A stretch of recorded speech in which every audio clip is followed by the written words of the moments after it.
committee আছে না আচ্ছা শ্রমিক কমিটি আছে না শ্রমিক পরিষদ আছে না শ্রমিক পরিষদ দিয়ে কি আপনি কি পুরো ঢাকা শহর কন্ট্রোল করেন ওকে বল শেষ না না এভাবে ভাই একটা বিষয়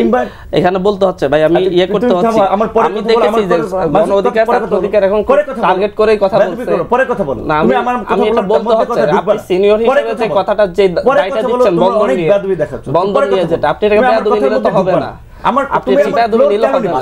আমার জি আমরা একটু শুনে তুমি এই সমস্ত বেয়াদবি তুমি আমার ছাত্র সংগঠনের সিনিয়র হয়ে সভাপতি তুমি আমার সিনিয়র হয়ে থেকে কেড়ে নাও কিভাবে আপনারা সিনিয়র হয়ে যেভাবে মিথ্যাচার করেন জুনিয়রদের ব্যাপারে মিথ্যাচার করেন মনে হয় যারা আপনাদের আদর্শ বিরোধিত কাজ করেন পরে কথা বলবো আপনাদের সময় আরো 1 ঘন্টা এক্সটেন্ড করবেন মিথ্যাচার আরো এক্সটেন্ড করবেন এইটা তো নতুন বজ্রদের কান্নার ভাব ধরলে একটা নতুন বন্দোবস্ত হয়ে যাবে জি হাতে একেবারে আমি তো এখানে বসে কোনোদিন নূর ভাইকে জিজ্ঞাসা করব না যে তো নূর ভাই কারো পলিটিক্যাল পার্টির এত টাকা কোথা থেকে পায় বায়ু তো আপনাদের তো আয়ের উৎস নিয়ে প্রশ্ন উঠছে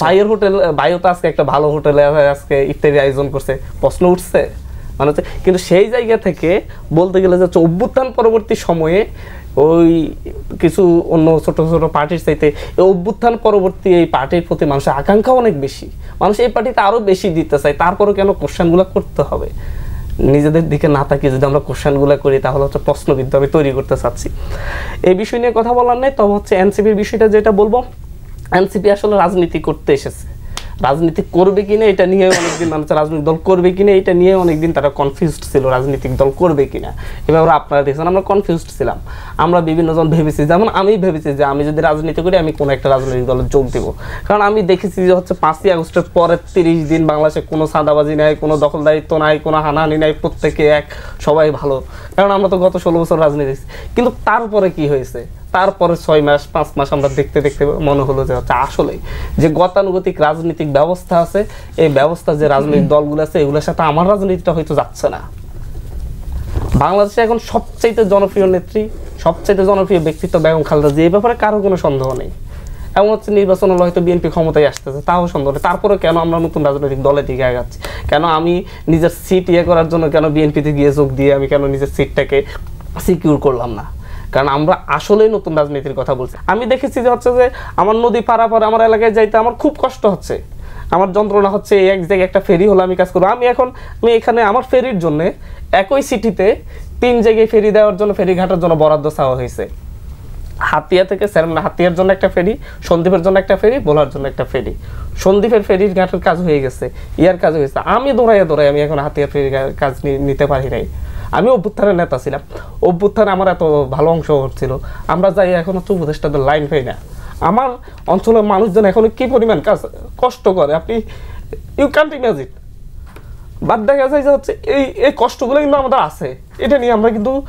নেক্সট বার যখন করবো তখন কিন্তু আর কিন্তু মুরব্বীদের এত ক্ষমতা ছেড়ে দেওয়া হবে না 16 বছরের ফ্যাসিবাদের আমলে অনেকে যেমন দরবেশের তকমা পেয়েছে এই রকমের দরবেশের তকমাও পেয়ে গেছে নতুন পার্টির নেতাও 400 কোটি টাকা এনসিটিভির বই কেলেঙ্কারির ঘটনায় এখানে এই দল গঠনের আগেই দল গঠন তো নিশ্চয়ই তারা একটা মনস্থির করেছে দল গঠন করবে এগুলো ইমোশনাল কথাবার্তা বলে লাভ নেই এখন সরকারের একই সংগঠনের তারা বা একই জায়গা থেকে নেতৃত্ব দিয়েছে কেউ সরকারে আছে তার বাবা ঘোষণা দিচ্ছে যে সে ইলেকশন করবে আবার তাদের একজন সহকর্মী মূল দায়িত্বে এসেছে পদত্যাগ করে এসেছে এইটাদের যদি বুঝায় যে এটা গভর্নমেন্টের সাথে তাদের কোনো আন্ডারস্ট্যান্ডিং নেই গভর্নমেন্টের সাথে তাদের কতটুকু নেক্সাস সেটা তো সমস্ত কর্মকাণ্ডে পরিষ্কার এবং প্রশাসনের মতো গুরুত্বপূর্ণ জায়গার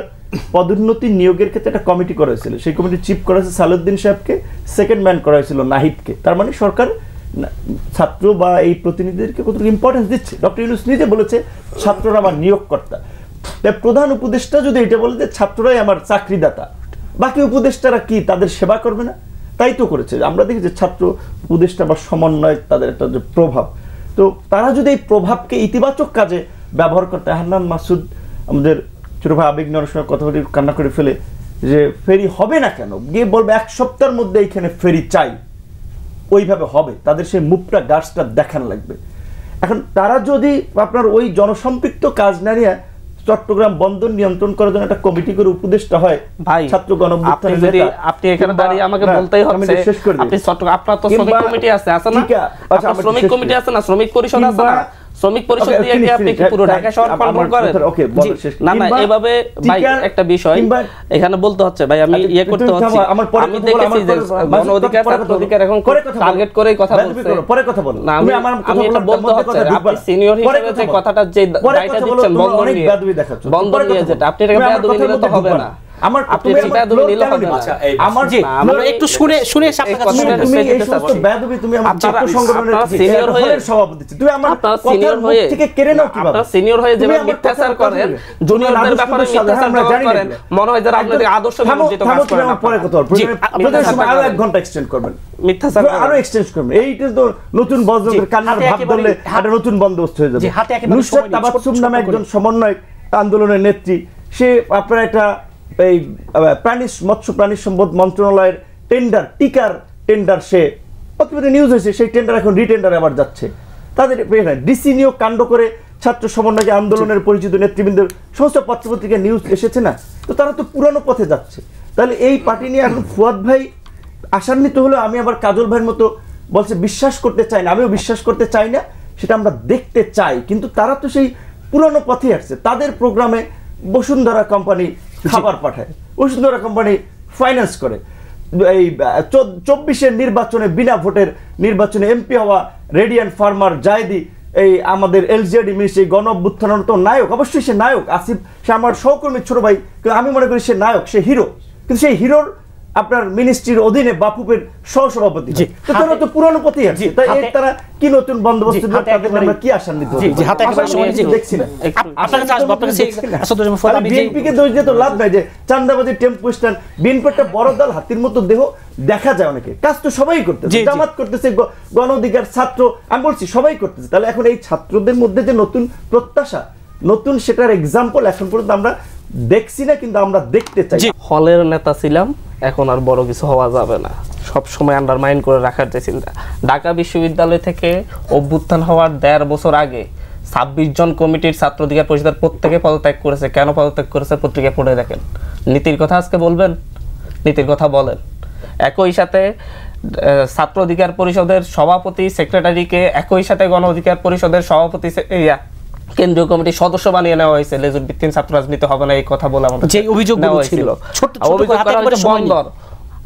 আমি সিনিয়র যুগ্ম মুখ্য সমন্বয়কের দায়িত্ব নিয়েছি আমার কাছে যুব উইং শ্রমিক উইং যতগুলো পার্টির উইং আছে প্রত্যেকটা উইং আমার কাছে থাকবে এই উইংগুলোর ক্ষেত্রে আমি বন্দরে 500 জনের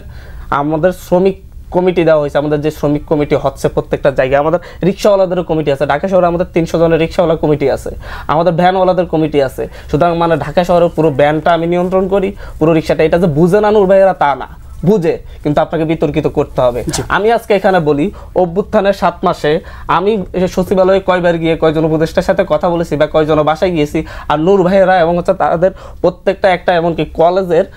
আহ্বায়ক কয়বার গিয়েছে সেটা একটা হিসাব করো সিসিটিভি ক্যামেরা দেখে ইয়াতে তাহলে বোঝা যাবে যে এই সরকারকে কয়ভাবে কে বিক্রি করতেছে একদম স্পষ্টত বলতেছি আমরা আমাদের জায়গা থেকে আমি হান্নান মাসুদ এখানে স্পষ্ট ঘোষণা করতেছি আমি আমার জায়গা থেকে ন্যূনতম কোথাও 2 নাম্বার সুবিধা নিই না এই সরকার